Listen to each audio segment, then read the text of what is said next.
तो hello friends, कैसे हो आप सभी। उम्मीद करता हूँ आप सभी एकदम खैरियत से होंगे। तो स्वागत है आपका फिर से हमारे चैनल एग्री पाठशाला में। तो आज की इस वीडियो में आपके लिए लेकर आया हूँ बीएससी ऑनर्स एग्रीकल्चर के 6th सेमेस्टर का जो है एग्ज़ाम हुआ था, principles of organic farming and precision farming. तो इसकी आज मैं आपके लिए लेकर आया हूँ आंसर की, जिससे आप लोग चेक कर सकते हैं कि आप लोगों के कितने क्वेश्चन सही गए और कितने गलत।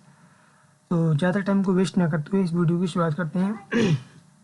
इसका पहला क्वेश्चन है, जैविक खेती को परिभाषित करते हैं केवल रासायनिक उर्वरकों का उपयोग, कृत्रिम रसायनों के बिना खेती, हाइड्रोपोनिक खेती या फिर शहरी खेती।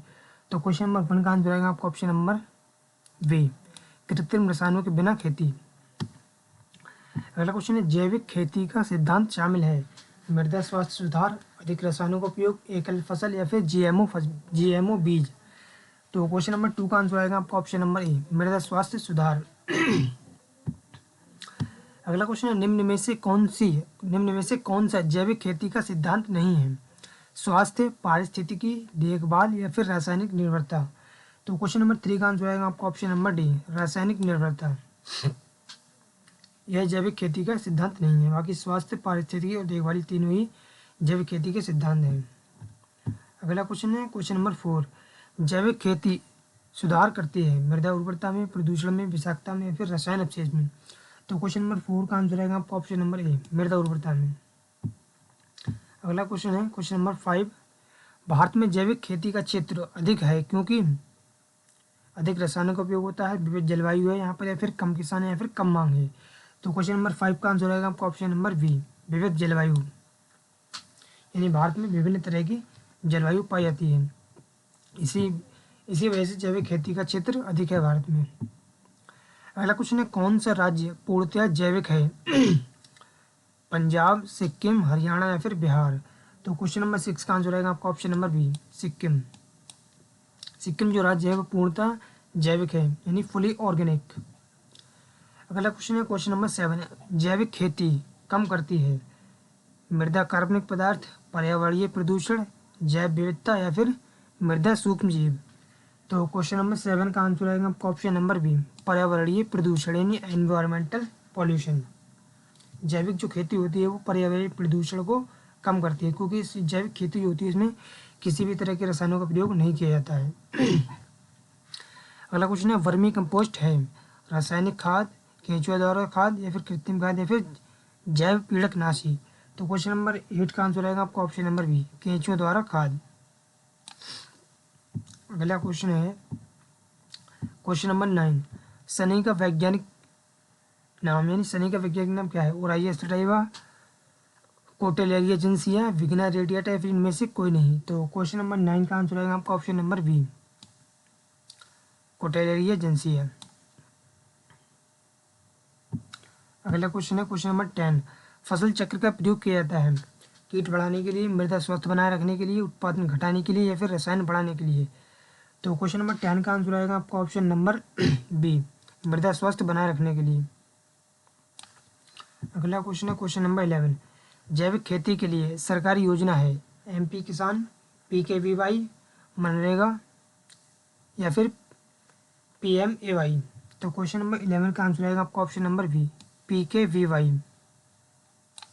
यह जैविक खेती के लिए एक सरकारी योजना है। अगला क्वेश्चन है, पीकेवीवाई का पूरा नाम है परंपरागत कृषि विकास योजना, प्रधान कृषि विकास योजना, प्राथमिक कृषि विकास योजना या फिर इनमें से कोई नहीं। तो क्वेश्चन नंबर 12 का आंसर आएगा आपका ऑप्शन नंबर ए, परंपरागत कृषि विकास योजना। ये पीकेवीवाई का पूर्ण नाम है। अगला क्वेश्चन है क्वेश्चन नंबर 13, वर्मी केंचुआ का वैज्ञानिक नाम है फोरेटेरिया, पॉर्थुमा, लेबियोरोहित, टीनिया सोलियम या फिर इसेनिया फोर्टिडा। तो क्वेश्चन नंबर 13 का आंसर आएगा आपका ऑप्शन नंबर डी, इसेनिया फोर्टिडा। अगला क्वेश्चन है, NCONF का पूरा नाम क्या है? राष्ट्रीय जैविक एवं प्राकृतिक खेती केंद्र यानी national centre for organic and natural farming, national council for organic farming या फिर national council for organic and natural fish या फिर नन ऑफ द अबव, इनमें से कोई नहीं। तो क्वेश्चन नंबर 14 का आंसर आएगा आपका option number A, national centre for organic and natural farming, यानी राष्ट्रीय जैविक एवं प्राकृतिक खेती केंद्र। यह NCONF का पूरा नाम है। अगला क्वेश्चन है कौन सा संगठन जैविक खेती को बढ़ावा देने से संबंधित है? एफसीआई, अपेडा, एलआईसी या फिर आरबीआई। तो क्वेश्चन नंबर 15 का आंसर आएगा आपका ऑप्शन नंबर बी, अपेडा। अगला क्वेश्चन है क्वेश्चन नंबर 16, जैविक प्रमाणन सुनिश्चित करता है रासायनिक उपयोग, गुणवत्ता मानक, कम कीमत या फिर अधिक प्रदूषण। तो क्वेश्चन नंबर 16 का आंसर आएगा आपका ऑप्शन नंबर बी, गुणवत्ता मानक। अगला क्वेश्चन है कौन सा जैव उर्वरक है? यूरिया, राइजोबियम, एज़ोटोबैक्टर या फिर बी और सी दोनों। तो क्वेश्चन नंबर 17 का आंसर आएगा आपका ऑप्शन नंबर डी, बी और सी दोनों, यानी राइजोबियम भी एक जैव उर्वरक है और एज़ोटोबैक्टर भी एक जैव उर्वरक है। अगला क्वेश्चन है क्वेश्चन नंबर 18, जीरो बजट प्राकृतिक खेती को बढ़ावा दिया गया सुभाष पालेकर द्वारा, एम एस स्वामीनाथन द्वारा या फिर अमित शाह द्वारा या फिर वर्गीस कुरियन द्वारा। तो क्वेश्चन नंबर 18 का आंसर आएगा आपका ऑप्शन नंबर ए, सुभाष पालेकर। अगला क्वेश्चन है जैविक खेती का मुख्य उद्देश्य क्या है? अधिकतम रासायनिक उपयोग, सतत उत्पादन या फिर केवल निर्यात या फिर मशीनीकरण। तो क्वेश्चन नंबर 19 का आंसर आएगा आपका ऑप्शन नंबर बी, सतत उत्पादन यानी सस्टेनेबल प्रोडक्शन। अगला क्वेश्चन है क्वेश्चन नंबर 20, जैविक परितंत्र का अर्थ है रासायनिक खेती प्रणाली, आत्मनिर्भर कृषि प्रणाली, औद्योगिक खेती या फिर शहरी खेती। तो क्वेश्चन नंबर 20 का आंसर आएगा आपका ऑप्शन नंबर बी, आत्मनिर्भर कृषि प्रणाली। अगला क्वेश्चन है जैविक परितंत्र का मुख्य घटक है कृत्रिम इनपुट, मृदा, पौधे, पशु या फिर केवल फसलें या फिर मशीनें। तो क्वेश्चन नंबर 21 का आंसर आएगा आपका ऑप्शन नंबर बी, मृदा, पौधे और पशु यानी सोइल, प्लांट्स और एनिमल्स, यह जैविक परितंत्र का मुख्य घटक है। अगला क्वेश्चन है गोबर की खाद क्या है? रासायनिक उर्वरक, कीटनाशक, जैव पीड़कनाशी या फिर जैविक खाद। तो क्वेश्चन नंबर 22 का आंसर आएगा आपका ऑप्शन नंबर डी, जैविक खाद, यानी गोबर की खाद जो है एक प्रकार की जैविक खाद है। अगला क्वेश्चन है INM का पूरा नाम क्या है? Integrated nutrient management, integrated nature management या फिर इंडियन नेचर मैनेजमेंट या फिर नन ऑफ द एबव। तो क्वेश्चन नंबर 23 का आंसर आएगा आपका ऑप्शन नंबर ए, इंटीग्रेटेड न्यूट्रिएंट मैनेजमेंट यानी समेकित पोषक तत्व प्रबंधन। अगला क्वेश्चन है क्वेश्चन नंबर 24, जैव उर्वरक मदद करते हैं नत्रजन स्थिरीकरण यानी नाइट्रोजन फिक्सेशन में या फिर प्रदूषण बढ़ाने में या फिर सूक्ष्मजीव मारने में या फिर मृदा अपरदन करने में। तो क्वेश्चन नंबर 24 का आंसर आएगा आपका ऑप्शन नंबर ए, नाइट्रोजन स्थिरीकरण करने में। अगला क्वेश्चन है क्वेश्चन नंबर 25, राइजोबियम उपयोग होता है फास्फोरस स्थिरीकरण, पोटाश स्थिरीकरण, कीट नियंत्रण या फिर नाइट्रोजन स्थिरीकरण। तो क्वेश्चन नंबर 25 का आंसर आएगा आपका option number D, nitrogen fixation, nitrogen स्थिरीकरण में राइजोबियम जो होता है वो सहायता करता है, जो कि दलहनी फसलों की जड़ों की गांठों में पाया जाता है।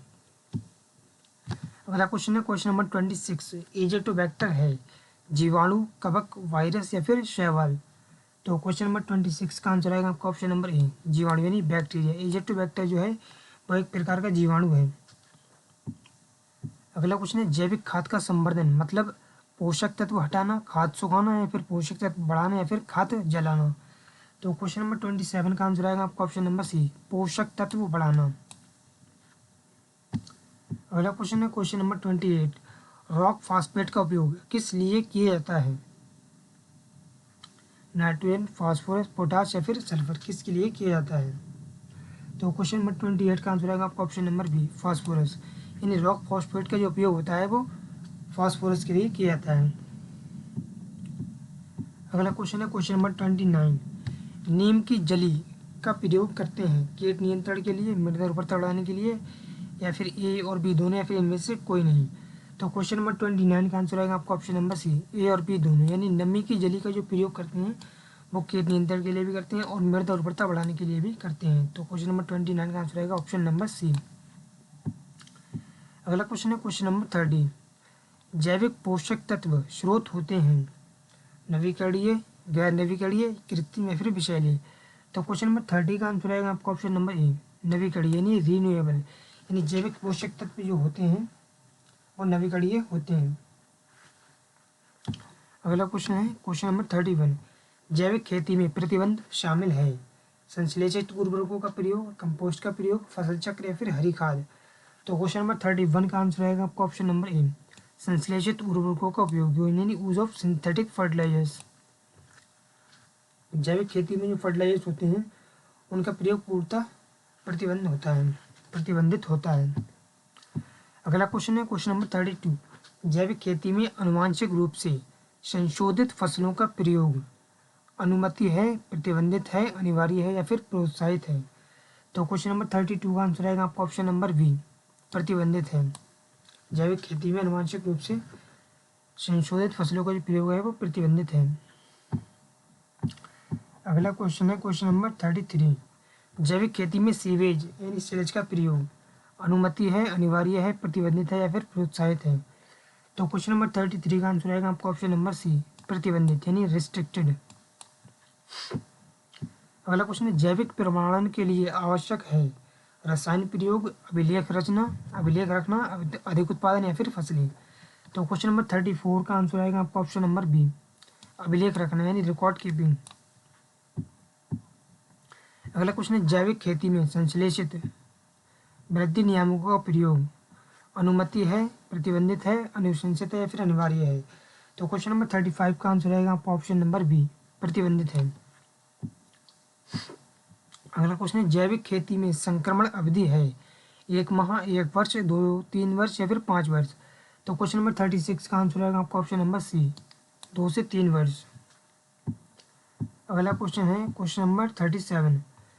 समेकित कृषि प्रणाली समर्थन करती है प्रदूषण का, रसायन का, मृदा भरण का या फिर जैविक परितंत्र का?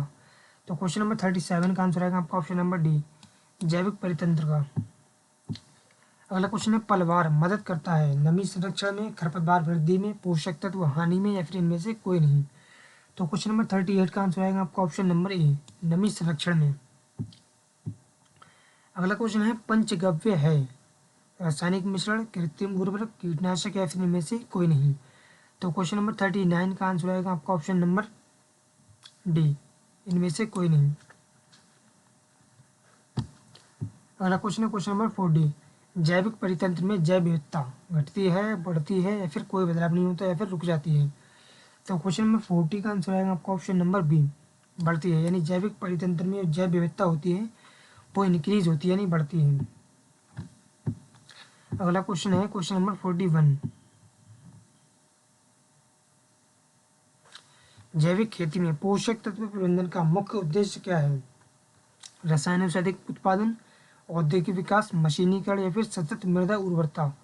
तो क्वेश्चन नंबर 41 का आंसर आएगा आपका ऑप्शन नंबर डी, सतत मृदा उर्वरता।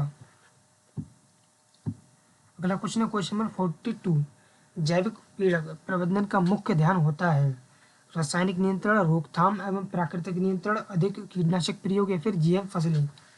तो क्वेश्चन नंबर 42 का आंसर आएगा आपका ऑप्शन नंबर बी, रोकथाम एवं प्राकृतिक नियंत्रण। अगला क्वेश्चन है क्वेश्चन नंबर 43। जैविक नियंत्रण में शामिल है रसायन, प्राकृतिक शत्रु, मशीनें या फिर जलाना?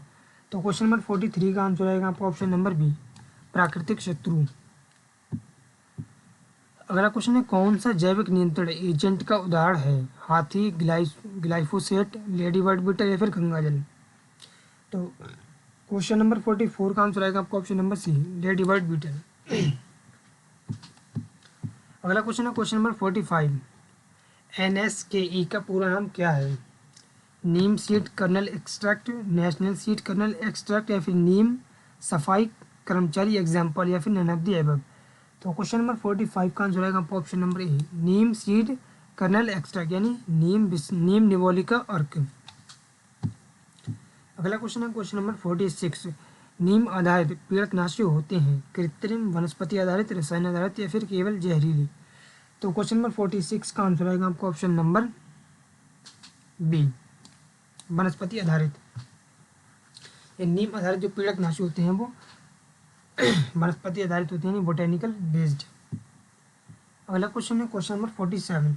आकर्षक फसलों का उपयोग होता है कीट बढ़ाने में, कीट आकर्षित करने में या फिर सूक्ष्मजीव मारने में या फिर सीधा उत्पादन बढ़ाने में? तो क्वेश्चन नंबर 47 का आंसर आएगा आपका ऑप्शन नंबर बी, कीट आकर्षित करने में। अगला क्वेश्चन है क्वेश्चन नंबर 48। फेरोमोन ट्रैप का प्रयोग किया जाता है निषेचन में, कीट निगरानी में, सिंचाई में या फिर कटाई में? तो क्वेश्चन नंबर 48 का आंसर आएगा आपका ऑप्शन नंबर बी, कीट निगरानी में। अगला क्वेश्चन है क्वेश्चन नंबर 49। यांत्रिक कीट नियंत्रण में शामिल है? रासायनिक छिड़काव, हाथ से कीट पकड़ना, जीएम फसलें या फिर उर्वरक उपयोग। तो क्वेश्चन नंबर 49 का आंसर आएगा आपका ऑप्शन नंबर बी, हाथ से कीट पकड़ना। अगला क्वेश्चन है क्वेश्चन नंबर 50, जैविक खेती में रोग प्रबंधन शामिल है? प्रतिरोधी किस्में, रासायनिक फफूंदनाशी, जीएम फसलें या फिर इनमें से कोई नहीं। तो क्वेश्चन नंबर 50 का आंसर आएगा आपका ऑप्शन नंबर ए, प्रतिरोधी किस्में।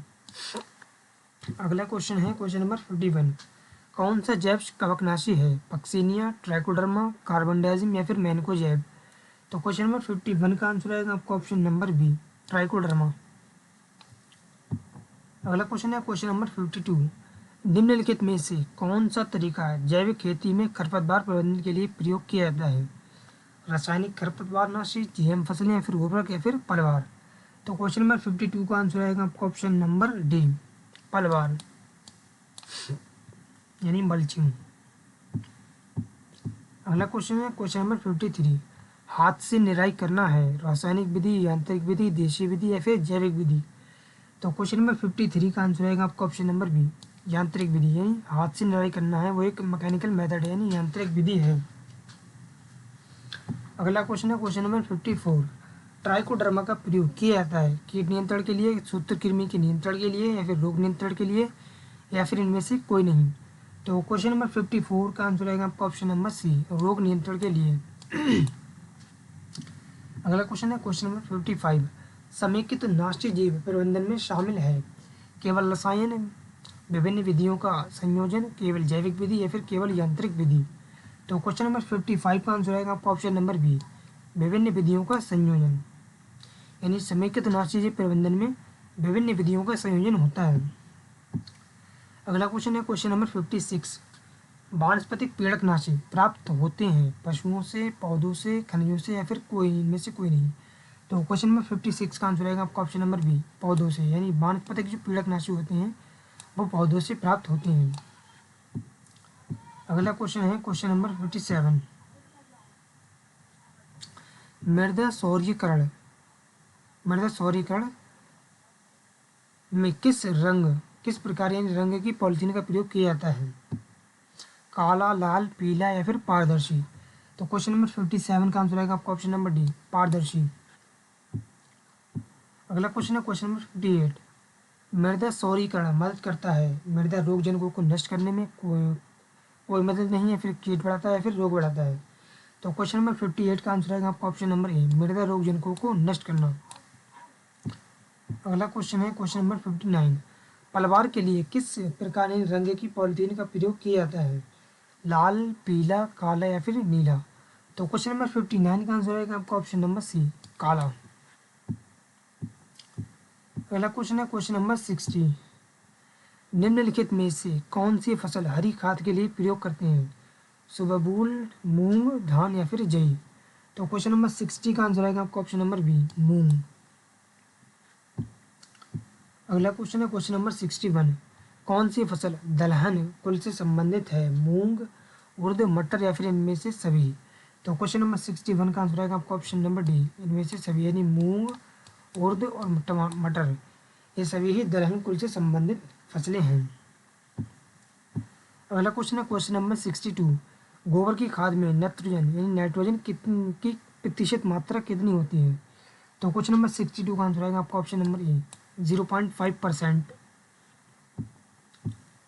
अगला क्वेश्चन है क्वेश्चन नंबर 63, सटीक कृषि का मुख्य उद्देश्य क्या है? यानी प्रिसीजन एग्रीकल्चर का मुख्य उद्देश्य क्या है? समान आदान प्रदान का प्रयोग, स्थान विशिष्ट फसल प्रबंधन, पारंपरिक खेती या फिर केवल जैविक खेती। तो क्वेश्चन नंबर 63 का आंसर आएगा आपका ऑप्शन नंबर बी, स्थान विशिष्ट फसल प्रबंधन, यानी साइट स्पेसिफिक क्रॉप मैनेजमेंट को ही प्रिसीजन एग्रीकल्चर कहते हैं और यही इसका मुख्य उद्देश्य होता है। अगला क्वेश्चन है क्वेश्चन नंबर 64, सटीक कृषि का मुख्य उद्देश्य है आदान बढ़ाना, संसाधनों का अनुकूल प्रयोग, उपज घटाना या फिर लागत बढ़ाना। तो क्वेश्चन नंबर 64 का आंसर आएगा आपका ऑप्शन नंबर बी, संसाधनों का अनुकूल उपयोग। अगला क्वेश्चन है क्वेश्चन नंबर 65, सटीक कृषि में जीपीएस का उपयोग करते हैं सिंचाई के लिए, भंडारण के लिए, कटाई के लिए या फिर खेत मानचित्रण के लिए। तो क्वेश्चन नंबर 65 का आंसर रहेगा आपका ऑप्शन नंबर डी, खेत मानचित्रण के लिए यानी फील्ड मैपिंग के लिए। अगला क्वेश्चन है क्वेश्चन नंबर 66, GIS का पूरा नाम क्या है? Geographical information system, geographical insurance scheme, या फिर जियोग्राफिकल इंडियन सिस्टम, या फिर नन ऑफ द एबव। तो क्वेश्चन नंबर 66 का आंसर आएगा आपका ऑप्शन नंबर ए, जियोग्राफिकल इंफॉर्मेशन सिस्टम यानी भौगोलिक सूचना प्रणाली, यह GIS का पूरा नाम होता है। अगला क्वेश्चन है क्वेश्चन नंबर 67, सुदूर संवेदन यानी रिमोट सेंसिंग मदद करता है मृदा व फसल निगरानी में, कटाई में, विपणन में, या फिर भंडारण में। तो क्वेश्चन नंबर 67 का आंसर आएगा आपका ऑप्शन नंबर ए, मृदा व फसल निगरानी में। अगला क्वेश्चन है परिवर्तनीय दर प्रौद्योगिकी का उत्पादन उपयोग होता है, समान आदान देना, भिन्न मात्रा में आदान देना, या फिर केवल सिंचाई कम करना, या फिर श्रम बढ़ाना। तो क्वेश्चन नंबर 68 का आंसर आएगा आपका ऑप्शन नंबर बी, भिन्न मात्रा में आदान देना यानी अप्लाई इनपुट्स वेरिएबली। अगला क्वेश्चन है क्वेश्चन नंबर 69, भारत में सटीक कृषि की समस्या क्या है? उच्च साक्षरता, छोटे जोताकार, अधिक वर्षा, या फिर कम जनसंख्या। तो क्वेश्चन नंबर 69 का आंसर आएगा आपका ऑप्शन नंबर बी, छोटे जोत आकार। अगला क्वेश्चन है सटीक कृषि के लिए आवश्यक है कुशल मानव संसाधन, केवल श्रम, कोई तकनीकी नहीं, या फिर पारंपरिक उपकरण। तो क्वेश्चन नंबर 70 का आंसर आएगा आपका ऑप्शन नंबर ए, कुशल मानव संसाधन। अगला क्वेश्चन है क्वेश्चन नंबर 71, ढांचा का वैज्ञानिक नाम है? विग्ना मुंगो, विग्ना अंगुकुलाटा, या फिर साइगोप्सिस हेट्रागोनुलोबा, या फिर सिस्बेनिया एक्विलिटा। तो क्वेश्चन नंबर 71 का आंसर आएगा आपका ऑप्शन नंबर डी, सिस्बेनिया एक्विलिटा, यह ढांचा का साइंटिफिक नेम होता है। अगला क्वेश्चन है क्वेश्चन नंबर 72, हरी खाद की फसल कितने दिनों में तैयार हो जाती है? 20 से 40 दिन, 90 से 100 दिन, 60 से 80 दिन, या फिर 40 से 45 दिन। तो क्वेश्चन नंबर 72 का आंसर आएगा आपका ऑप्शन नंबर डी, 40 से 45 दिन। अगला क्वेश्चन है ITK का पूरा नाम है? Indigenous technology knowledge, Indian technology knowledge, या फिर इंडियन ट्रांसफर नॉलेज, या फिर इंडिजिनियस ट्रांसफर नॉलेज। तो क्वेश्चन नंबर 73 का आंसर आएगा आपका ऑप्शन नंबर ए, इंडिजिनियस टेक्नोलॉजी नॉलेज यानी पारंपरिक तकनीकी ज्ञान। अगला क्वेश्चन है क्वेश्चन नंबर 74, निम्न में से पारंपरिक तकनीकी ज्ञान का उदाहरण कौन सा है? रासायनिक उर्वरक, नीम आधारित पीड़क नियंत्रण, या फिर संकर बीज, या फिर ट्रैक्टर। तो क्वेश्चन नंबर 74 का आंसर आएगा आपका ऑप्शन नंबर बी, नीम आधारित पीड़क नियंत्रण, नीम बेस्ड पेस्ट कंट्रोल। अगला क्वेश्चन है क्वेश्चन नंबर 75, नील हरित शैवाल यानी BGA जिसे ब्लू ग्रीन एलगी भी बोलते हैं का उपयोग किसमें होता है? गेहूं, कपास, धान, या फिर सरसों। तो क्वेश्चन नंबर 75 का आंसर आएगा आपका ऑप्शन नंबर सी यानी धान।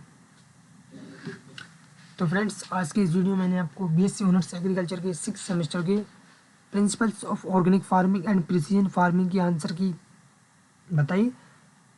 तो अगर आपको ये वीडियो पसंद आई हो तो इसको लाइक करना, कमेंट्स करना, शेयर करना, और हमारे चैनल एग्री पाठशाला को सब्सक्राइब करना।